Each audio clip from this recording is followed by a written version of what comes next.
কবি সিকান্দার আবু জাফর একজন সাহিত্যিক, সাংবাদিক।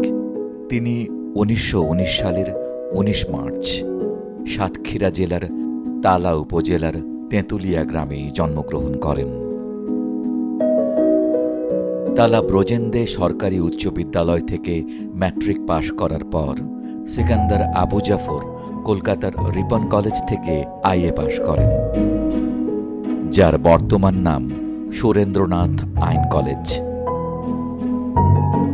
১৯৪১ সালে তিনি কাজী নজরুল ইসলামের নবযুগ পত্রিকায় যোগ দেন। এছাড়াও চাকরি করেছেন দৈনিক ইত্তেফাক ও দৈনিক মিল্লাত পত্রিকায়। আমাদের সংগ্রাম চলবেই তার রচিত বিখ্যাত গান। দেশভাগের পর তিনি ঢাকায় চলে আসেন। ৫০-এর দশকে রেডিও পাকিস্তানের শিল্পী হিসেবে কাজ করেন। একজন কবি হলেও অনেক বেশি খ্যাতি অর্জন করেছেন সাহিত্য সম্পাদক হিসেবে।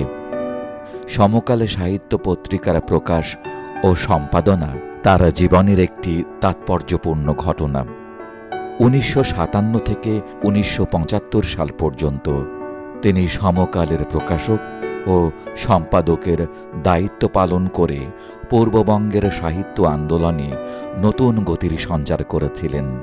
তাঁর রচিত আমাদের সংগ্রাম চলবেই গানটি মুক্তিযুদ্ধের সময় জনগণকে বিশেষভাবে অনুপ্রাণিত করেছিল।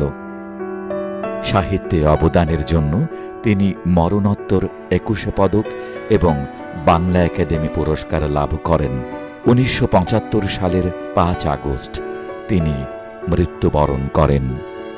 সিকান্দার আবু জাফরের জন্মদিনে এনিগমা টিভির পক্ষ থেকে গভীর শ্রদ্ধা।